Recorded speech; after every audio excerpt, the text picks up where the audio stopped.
माय माऊली नमस्कार.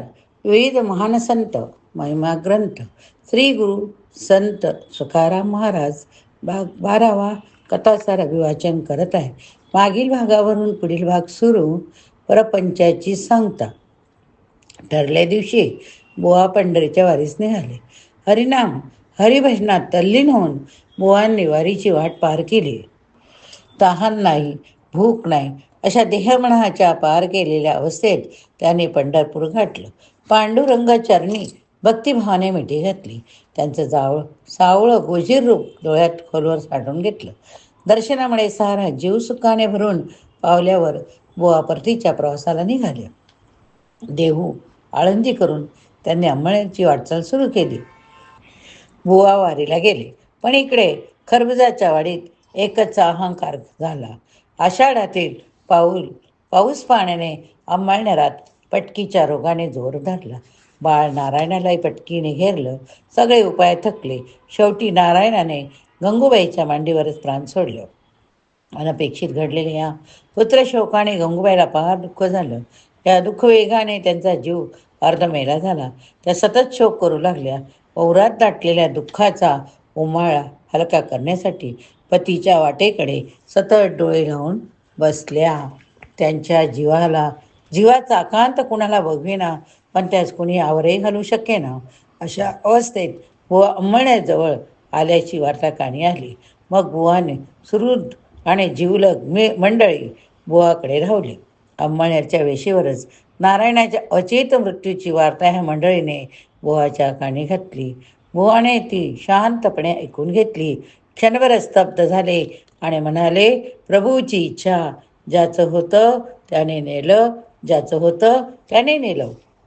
बुवा झोपडीच्या दाराशी येताच इतके दिवस उरी दाटून ठेवलेला पुत्र शोकाचा उमाळा दाटून आला.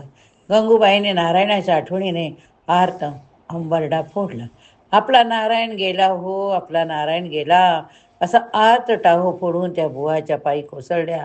बुवांनी त्यांचं सांत्वन केलं, समजूत काढली. जन्म मरण्याच्या फेऱ्याचं गुह्य ज्ञान सोप्या शब्दात समजून सांगितलं.